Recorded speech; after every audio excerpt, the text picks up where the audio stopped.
Welcome to Authentic Living with Roxanne, a place where we have conscious conversations about things that really matter in our lives. And now, here's your host, Roxanne Derhaj.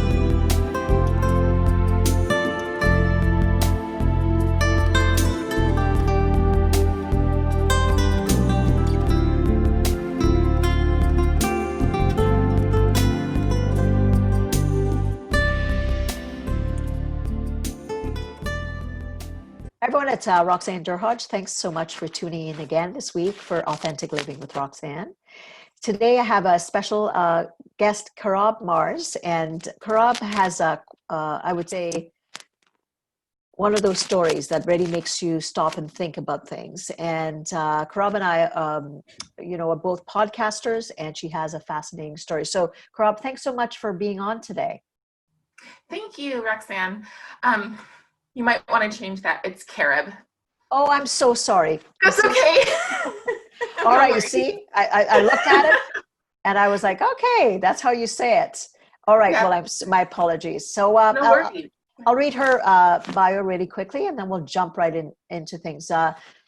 She's a veteran of the foster care system, which, I've worked a lot with in the duration of my career. And despite all her obstacles, she's found a way to be happy. And I think that's oftentimes something when you hear the stories of children who have been through care, it's oftentimes riveting. And in her case, she's been through it multiple times.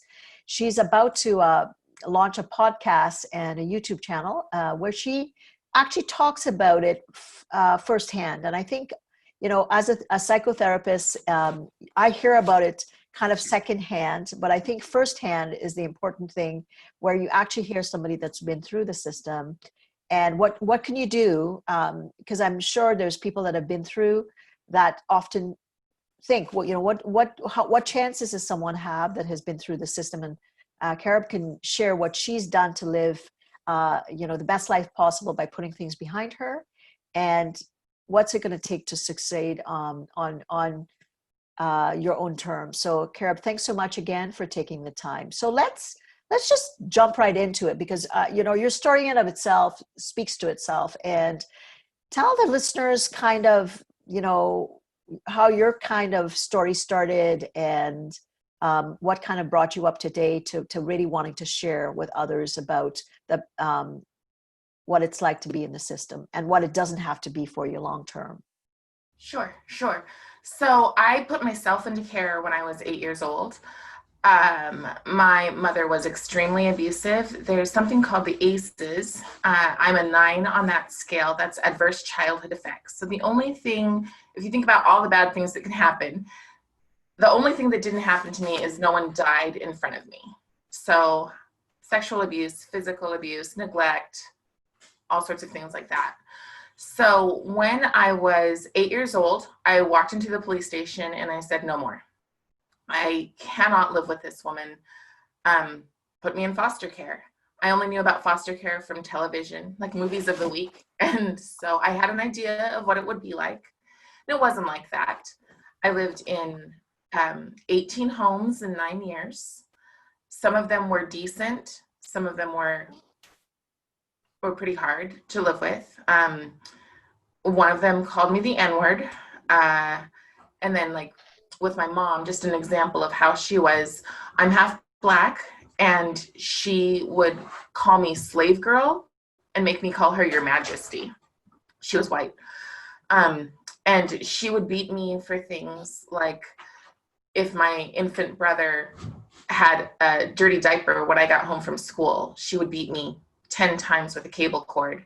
And if I moved, she'd start over. So it's just a very, very hard existence to have. And so I thought that living in foster care would be better. And like I said, it wasn't particularly better. I mean, it was better because I honestly believe that had I lived with my mom, I probably wouldn't have survived past the age of 10. She was grooming me for prostitution. Just some really hard things. And I had a stepfather who was more interested in me than he was in her. So So yeah, for me, it was the best thing to go into foster care. And I didn't find really any of the support with the foster parents that I had. So, like the ACEs for everybody, that's a common assessment tool that's done for young children with trauma. And yours at 9 is you're at the upper end of anything that could happen. And complex PTSD is when there has been trauma, multiple traumas under the age of 5 for anybody listening that may not know. So definitely, Carob, you would obviously, if an assessment was done at that time, you would definitely probably have that label attached. Not that I'm into labels, just for Right. context sake. Now, when you think of that and what I know, but I want you to share it, how did that impact your internal space mentally, emotionally, psychologically, and spiritually? You're a little kid. Right. And it had to have impacted a lot of things. So how did you think about that? I think I'm really fortunate in that I can't explain why, but for me, I never took the label victim for myself, or I never blamed myself for the things that happened. So the first thing that happened when I was 5, my mom had decided that she would want to commit suicide. And so she thought she had a good father figure in mind for me. And so she sent me on a camping trip with a man who was more interested in me as a woman. And so at the age of 5, he raped me. And so so that was there, but it was never a thing. I think for so many people, they are like, well, if somebody did that to me, then I must be that kind of person. It must be my fault. I never, ever looked at the things that happened to me as being my fault. It doesn't say that I'm not, I definitely feel accountable, and like in a part of growing and getting wiser and moving on with life is realizing that I definitely have made my own mistakes. I've made my own choices, but the things that happened to me weren't my choices. Absolutely. And that's what I like in working with survivors. Obviously, that 5-year-old child was a child. So, I mean, and you're saying, I understand what you're saying. You don't take responsibility for an adult's actions. Absolutely not. But I hear 2 things, and I want you to clarify that, because obviously that child that's developing is going to think something's wrong with me, that the person that's supposed to caregive for me puts me in harm's way and intentionally puts me in harm's way. Right. That's true. I still have issues with that. I still have issues like when Mother's Day comes along, I'm like, what was so wrong with me that I couldn't be loved and that I would be put into these situations? I just don't think that the actual thing that happened, I didn't stand there and say, hey, find me attractive as a 5-year-old, yeah, most 5-year-olds look at it. Right. I mean, 5-year-olds are upside down. They're silly. They're not. I mean, for any 5-year-old to be in that space, they think these are parts of me, and they don't think sexuality. Any child that's 5 years old that's having that dialogue has unfortunately been exposed to something that's inappropriate. Right. And I was going to say, when we were foster parents, we did have experiences with kids who knew way, way, way too much. I didn't know anything before that camping trip. Of course, you're 5. I mean, what 5-year-olds, generally they're talking about, game. My Little Pony. All those things, right? Right. Yeah. So you went through all these things, and so let's go back to the original question. How the thoughts and the feelings obviously gets impacted by the trauma. How did you start to step out of it? What paths did you start to take to get a hold of it? Because of course with trauma, the symptoms are tough, right? A lot of people suffer from, obviously about 99.9% of people suffer from depression, anxiety, suicidality, destructive behavior, violence, all that stuff. Not because they say, I want to be those things, but those are the symptoms that often develop to help them cope with the pain. I think that part of it was that I've always been a really avid reader, like since I was 5. And so I knew that there were other options out there. Mhm. So I think that I just had kind of obsessive tunnel vision towards this is what I want out of life. And nothing, there's no reason that I don't deserve that. I don't not deserve that because of Okay. all of these things, but it is kind of a roller coaster. I have been depressed. I left school. I made it into a fine arts school for theater when I was 17. And I left by overdosing because it was just another place where I was like, this is supposed to be my community. These are supposed to be my people. And I still didn't fit in. I still had that imposter Right. going on.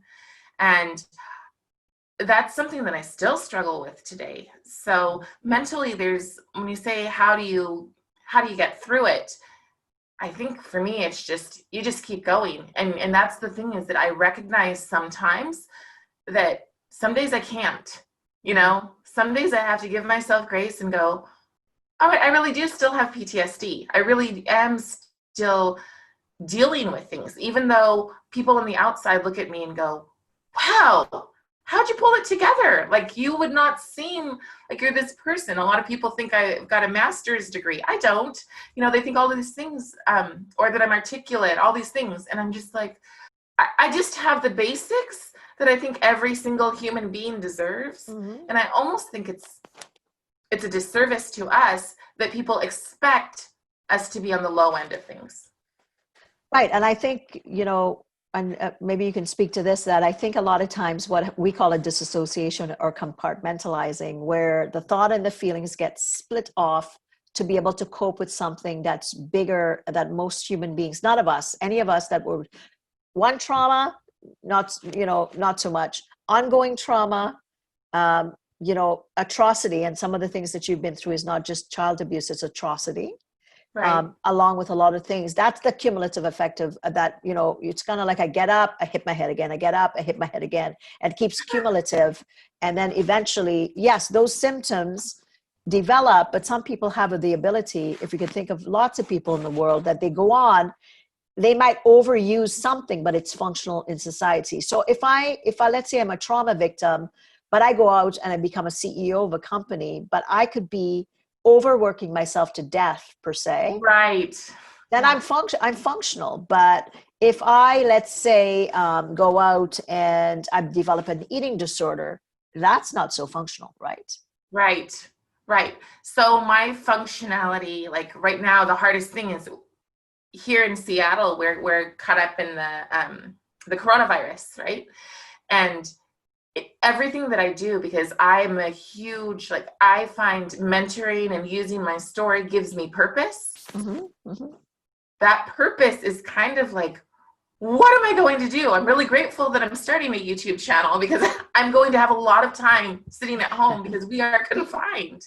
Right. But normally I'm volunteering. I teach theater at my child's school. I teach for 4-H. And normally I'm just doing whatever I can, because a lot of times, and I found this throughout my entire life, is that if I can help other people, I don't have to think about what's going on for me. So Right. I lived in a foster home that was pretty awful, really, I mean, really, really awful. And they used us for doing work and for babysitting their kids. And anytime somebody would say, wow, she stands out, she's a good kid, how did you, I mean, I didn't know there were good kids, she'd say, oh, but you don't know how she really is. You don't know that she locks herself in the closet and cries sometimes. You don't know what, like, they just had to bring me down. Right. Right. And so that overcompensating is, I do want people to see, I want to be the best part. Honestly, as cheesy as this sounds, like, I think a lot of success that I got out of life is because I was obsessed with Disney princesses.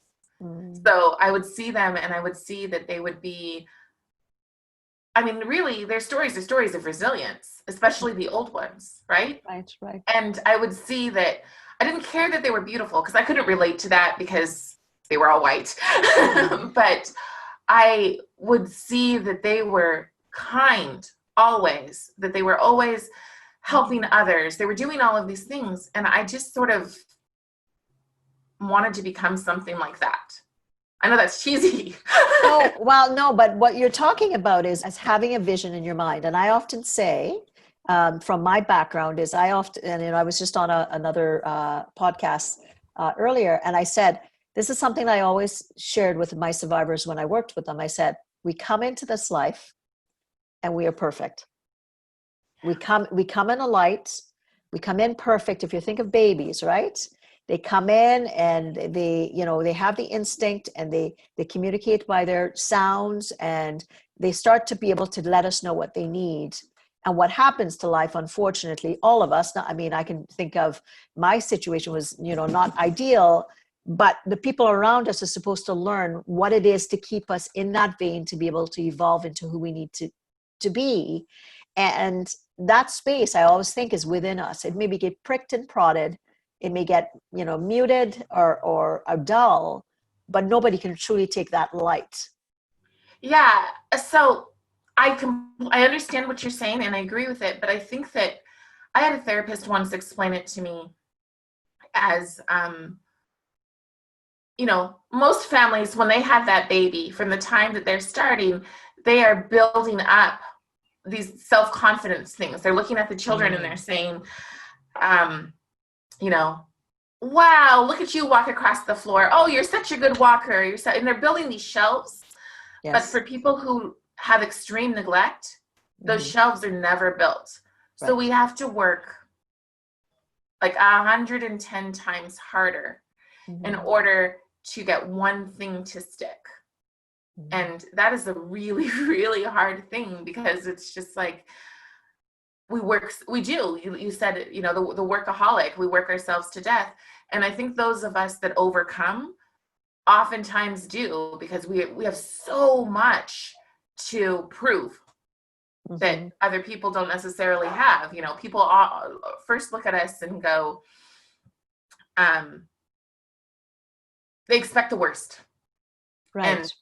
And that's not necessarily the case, right? Like, of course, we know, like in our media, we see all the big names. People like Oprah talked about being assaulted when she was young and those types of things. So what we know is you are not defined by your trauma, but it really it's what steps do I take, to be able to overcome that trauma. So I think, there are different ways generally, I think a lot of people, the symptoms are so high. So that's what we see, right? Kind of in the world, the addictions, the mental health concerns, lots of different things. A lot of employees at work that may not be able to kind of, like you said, function as well, because they're having these tough days, right? So we do see a variety of things.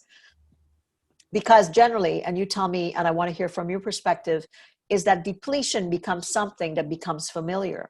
Replenishment is something that's unfamiliar, where you have to learn how to give to yourself. And be able to know, okay, well, I'm filled, and this is the base that I need to be at so that I can give. Whereas sometimes trauma victims will share, I don't even know what it is to be filled up, but I just keep giving.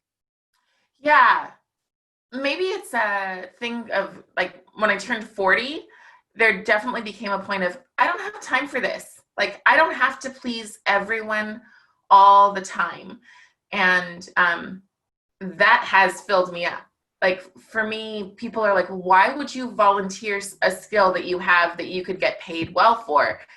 And I'm like, because it fills me. It specifically fills me to go into schools and to work with kids who would never have the opportunity. I live in a very, very comfortable Microsoft, Amazon community. But there are some people who live in trailer parks and have nothing, and they can't go and take a lesson here. So that's what fills me, and I know it. But then I feel depleted at the same time, because I do want the appreciation that sometimes doesn't come with it, Yeah, and sometimes that's a normal thing, right? We do things and we want to be able to get the feedback, but sometimes it's few and far between, right? So it's being able to kind of say to yourself, I'm doing this because I want to, versus expecting that I'm going to get validation from others, right? Sometimes you do, sometimes you don't. But let's be blunt, as human beings, we all want to be validated in some way. Yes, exactly. Yeah. So let's talk a little bit about some of the steps. So you went through all these homes, and you must have taken certain steps to be able to get a hold of some of the things that you struggled with. What kind of things did you do? Sure. Well, I've had a lot of therapy. That was the one thing that anytime that if I worked a job that offered, I was in a therapist's office. So that really helped. Having a vision and having especially some boundaries. Yeah. From the very beginning. I remember once a boy asked me out in high school, but I knew that he, like, I had committed to remaining a virgin. I didn't, but at that time I had. And so I was just like, I really, really like you. You're such a nice guy, but you don't fit into my vision. And I just told him that. I was like, you're not ambitious enough and you don't fit into the vision of what I have for my life. So it would be a waste of both of our time. Yeah. And so being really, really honest has been something that has really helped me. It's hurt me in that some people are freaked out because I'm really straightforward. And some people are just like, I march to the beat of my own drum, and I always have. A thing that really helped me was that I've always written. Mm-hmm. So I've been like writing my own stories for a long time. Not fictional stories, but I've been speaking since I was 8 about, or not 8, I'm sorry. I've been speaking since I was in 8th grade about my experiences, because some of us are just, I don't know if we're lucky, but we're just born a little differently, and that we can find the silver lining in things, and so you started to, that voice that was taken away from you, you found relatively early, and I'm going to point the strengths out, right? Like a lot of kids would not have put themselves into foster care. Right. Yeah. So that's a resiliency point. And then you found the fine arts quite early. So you found something you were passionate about that allowed you to express, and then you started to speak. Right. And I know you've been with your husband, for a long time, and he's been supportive, those types of things. What other support systems did you have personally or professionally that also would have accommodated? So it's interesting. A question that I ask when I interview people is, do you have a one person?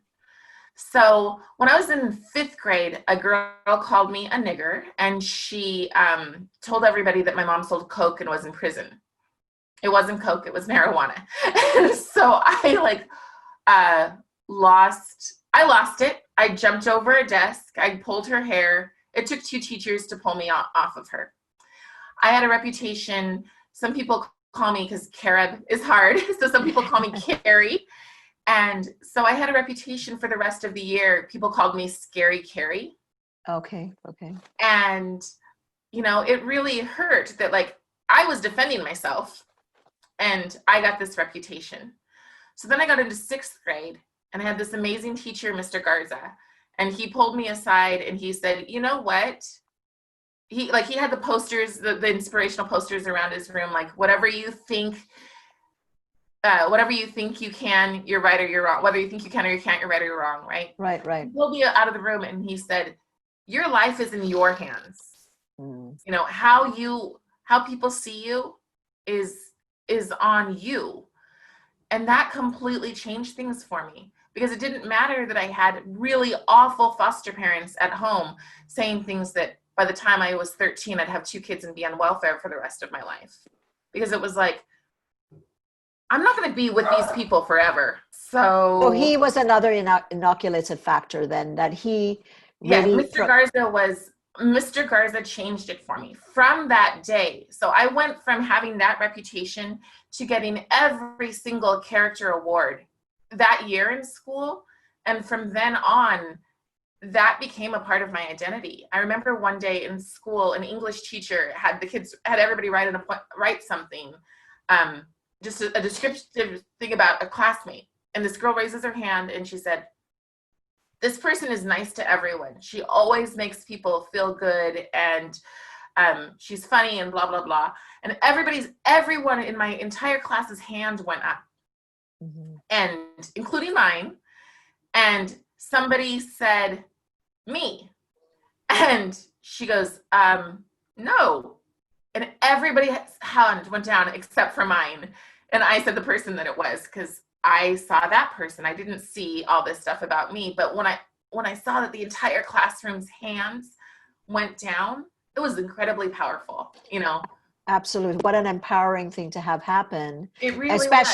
Especially combating all the things that you, like you said, you're pushing against, attention at home and Yes. internally potentially too. And then you start to have these positive things kind of come your way. Now, Yeah. for people listening, right? If there's kids listening, Carob, or if there's employers listening, right? Or because we bring ourselves to work. You brought Sure. yourself Yes. to work through this. Right. What kind of advice would you give to people that may know someone's going through something, but they don't know what to do? As an employer, for instance, you've had bosses that maybe, Sure. that when you were taking responsibility and trying to get your help along Right. the way, what kind of things would you suggest to them to help someone that, they may not know the extent of what someone's going through, but they know that they're Right. struggling. I But think the big, yeah, we should, I mean, as cliche as it is, it's about being judgmental. You know, like we really do need to look at people for their character. yeah.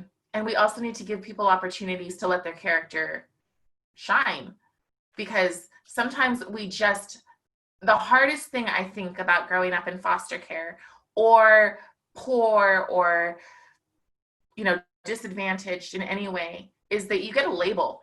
Mhm. And you're constantly fighting that label. I fight that label as a minority woman, like when people will say, oh, you're a Black woman, I'll say, actually, I'm biracial. And I'll like tell them flat out, if you take an apple and you cut it in half, there's two sides. Mhm. And we shouldn't have to defend ourselves to that level all the time. Mhm. And I think that we're not given the benefit of the doubt. I understand that because I also really struggle with giving people the benefit of the doubt. I will embrace people and bring them in and help them however I can. But if they prove to be untrustworthy, I'm done. That is something that resilience, I don't know if that's resilience or not, but whatever it is, that's something that I've learned. But I think that for most people, it's a matter of letting people be in the space where they're at. And I also think that giving people the benefit of the doubt. So we're Because you don't know if that person... talking about kindness then, like really, Yes. right? Like whether it's someone that has been through as many things that you have been through by age 5, or you just know that someone's struggling. And it's I do, but at the same time, like I hate the ACEs thing because it tells so many people that you've been through so much. It's okay for you to be, to take the label of victim and to like kind of wallow in that. Yeah. And so I think that kindness, like I love my son very, very much, but I don't just give him everything. He doesn't just get that escape on everything. I think a huge thing that people need to do is expect more from people, but in a positive way, not just say, oh, you've been through a lot, so that's totally understandable that you can't get here on time. Mm-hmm. It's not true, So to really kind of look at you talked about so many resiliency factors, right? Right. And I call them inoculative factors. It's kind of like, you get a burst, you get that experience at school, and what a nice thing. That's like a nice roasting, right? Like all the phenomenal things you got. You went and you said, get me out of there. I need a home, not knowing where you're going to, but you knew you couldn't survive, like you said. And you know, which again is immense amount of strength at your age.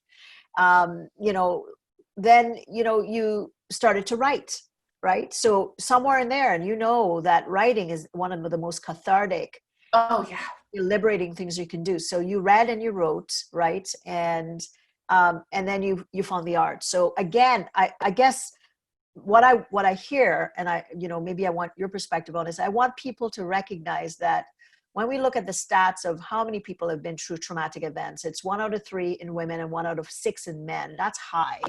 Now that we're, talking about it openly, is that more than likely, if you're a leader, you have people on your teams dealing with it. If you're an HR manager and you're having somebody struggle, All those people, we are all people and we bring ourselves to work, that we have to be more kind and gentle, but not look at it as a deficit, because to your point, you have strengths that I don't have because of some of the things that you've been through. Right. Yeah, I think that's a perfect perspective. Like, people oftentimes look at us and think that, I mean, for a lot of people, when you hold your trauma on your shoulder or wear it as, as a badge, then people they kind of go, like, the best they can give you is, well, you've been through a lot. Right. Right. But the truth is that every single person can overcome. I mean, maybe not people who are severely mentally or, physically, but every single healthy type person can overcome. You need people in your corner. Mm-hmm. Mm-hmm. Ideally, you need therapy, but if you can't do therapy, you can go to the library and get books. You can listen to TED Talks. You can listen to podcasts. There are things that you can do to, I'm what you call, I may pronounce it wrong, but an autodidact, meaning I'm self-taught, right? And everybody can be self-taught, especially in today's day and age. Yeah, and I think never underestimate the power of social connection, and whether it's online forums, or because people want the anonymity, or different women's organizations, or if it's men that are survivors, find the right support. Find a friend, and if you don't have a friend that's listening, try to scourge these different environments to find someone that really gets it, in whatever realm, because there's no one path that you can take to recover, right?